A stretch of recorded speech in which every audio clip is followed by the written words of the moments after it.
என்னோட எளிய அழைப்பை ஏற்று இந்த இடத்துக்கு வந்த உங்கள் எல்லாருக்கும் என்னோட பணிவார்ந்த நன்றியை தெரிவிச்சுக்கிறேன்.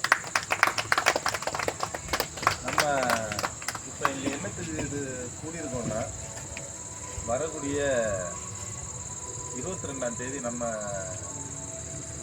தலைவர் தளபதி விஜய் அவர்களோட பிறந்த நாள். அந்த பிறந்த நாளுக்கு ஆடம்பரம் இல்லாமல் அமைதியான முறையில் ஏதாவது நலத்திட்ட உதவிகள் செய்யணும்னு நம்ம நினச்சிருக்கோம். நாங்கள் நினச்சிருக்கோம். ஒன்றியத்தில் அதுக்கு நம்மகிட்ட கேட்டிருக்காங்க, உங்கள் ஊர் சார்பாக என்ன பண்ண போகிறீங்க அப்படின்னு ஒன்றியத்தில் நம்மகிட்ட கேட்டிருக்காங்க. உங்களுக்கு ஏதாவது கருத்துக்கள் இருந்தால் நம்ம இந்த மாதிரி பண்ணலாம், இந்த மாதிரி செய்யலாம், இந்த மாதிரி பண்ணால் நம்ம கட்சிக்கு நல்லா இருக்கும், இந்த மாதிரி பண்ணால் எதிர்காலத்துக்கு நம்மளோட கட்சிக்கு இந்த பேசும் பொருளாகவே இருந்துட்டு அப்படின்ற மாதிரி எந்த ஐடியாக்கள் இருந்தாலும் முதல்ல நீங்கள் தெரிவிக்கலாம். ஏதாவது கருத்து இருக்குன்னா ஒவ்வொரு ஆளாக எழுந்திரிச்சு உங்களோட கருத்துக்களை சொல்லலாம்.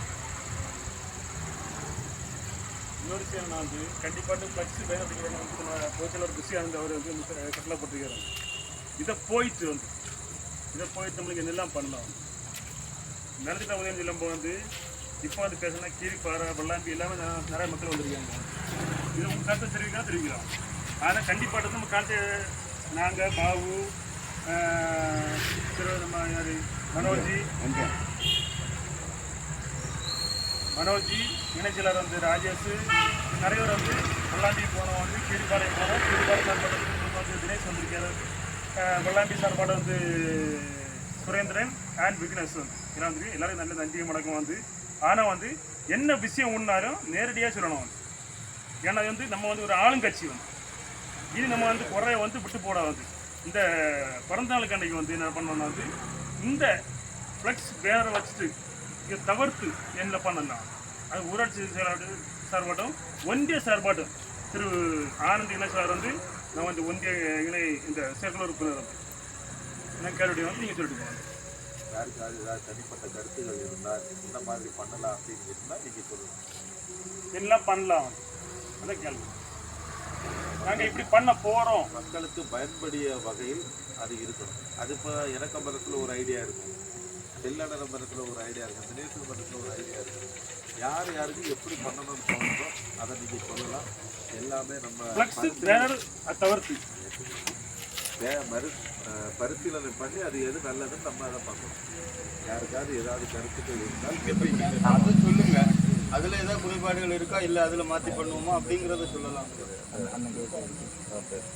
ஆனால் இப்போ என்னன்னா, கட்சி சார்பாட்டு நம்ம எந்த முடிவும் எடுக்கல. நேற்று ஒன்றிய சார்பாட்டு நம்ம போய் பேசியிருக்கோம் ஒன்றியத்தில். அப்போ நம்மள்கிட்ட கேட்டால் இந்த தடிக்கான ஊராட்சி நீங்கள் என்ன பண்ணுறீங்க அப்படின்னு கேட்கறதுக்கு நம்ம ஊராட்சி செயலாளர் வந்து சுரேஷ் பாபு என்ன சொல்லியிருக்காங்கன்னா, நான் வந்து நம்ம ஊரில் உள்ள எல்லா மக்கள்கிட்டையும் கலந்து ஆலோசித்து தடிக்கான பஞ்சாயத்துக்குள்ளே நம்ம என்ன பண்ணலாம் அப்படிங்கிறத நம்ம இங்கே பேசி முடிவு பண்ணி தான் நம்ம என்ன செய்ய போகிறோம், ஒன்றியத்தில் நம்ம சொல்ல போகிறோம். அதே விஷயம் தான் நம்ம மாவட்ட செயலாளருக்கு நம்ம கொடுக்க போகிறோம். அதுக்கான அப்லோடு அவங்க நமக்கு தருவாங்க. அதன் மூலமாக அங்கே செய்ய போகிறோம். இன்னொரு விஷயம் என்னென்னா, நம்ம பேனர் வந்து அதிகமாக அங்கே வெளியே வைக்கக்கூடாதுன்னு சொல்லிட்டு நமக்கு மேலே எடுத்து வந்து தகவல் கொடுத்தாச்சு. அது ஒரு விஷயத்தில் நல்லது தான். ஏன்னா நம்ம ஒரு 10 ஃப்ளெக்ஸிங் வைக்கும் அப்படின்னா 10,000 செலவாயிரும். 3 ஃப்ளெக்ஸ் வச்சோன்னா 3000, 7000 வந்து நம்ம மக்களுக்கு ஏதாவது நல்ல திட்டங்கள் ஏதாவது பண்ணிக்கலாம். இந்த மாதிரி ஒரு மோட்டிவில் தான் நம்ம இப்போ வந்து எல்லாத்தையும் கேட்டு ஒரு முடிவு பண்ணிக்கலாங்கிறது தான் நம்ம முடிச்சிருக்கோம். எது பாபு அங்கே வரும்போது என்ன செஞ்சுருக்காங்கன்னா, ஒன்றிய ஆஃபீஸில் எங்கள் ஆஃபீஸில் வச்சு அவங்க பேசும்போதும் ஊராட்சிக்குள்ளே நாங்கள் பேசி எல்லா மக்கள்கிட்டையும், அதாவது எல்லா ஊரில், ஏன்னா தடிக்கண்ணம் மட்டும் கிடையாதுல்ல, கீரிப்பாறை வெள்ளாம்பி எல்லா இடங்களிலும் நம்ம பேசணும். வாழைக்கல் இந்த ஏரியாக்கள்லாம் நம்ம பேசி தான் ஒரு முடிவு பண்ண முடியும். அப்படின்ட்டு அந்த மீட்டிங்கை நம்ம என்ன அரேஞ்ச்மெண்ட் பண்ணிருக்கோம். இன்றைக்கி நம்ம என்ன பேசி ஒரு முடிவு எடுக்கணுமோ இதை வந்து நாளைக்கு நம்ம ஒன்றியத்தையும் மாவட்டத்துக்கு அதுக்கு ஏதாவது நம்ம பண்ணணும். இப்போ உங்களுக்கு யாருக்காவது நம்ம எப்படி பண்ணலாம், இந்த மக்களுக்கு என்ன செய்யலாம், யார் எப்படி பண்ணலாம் அப்படிங்கிறது உங்கள் மனசில் ஒரு இது இருக்குங்களா, அதை பண்ணி ஒரு சிறப்பான விஷயம் என்ன வந்து மருத்துவ முகாம்களோடு நடத்த போகிறோம். இது வந்து ஒன்றிய சார்பாட்டு மட்டும் சொல்லியிருக்கோம். இது எங்கேயாவது வந்து ஊரில் வந்து நடந்தால் வந்து சொல்லிடலாம். அது ரெண்டாக பேசி ஃபஸ்ட்டு இதுக்குள்ளே முடிச்சுட்டு 2வது மருத்துவ முகாமுக்கு 2ஆக பண்ணிடுறோம்.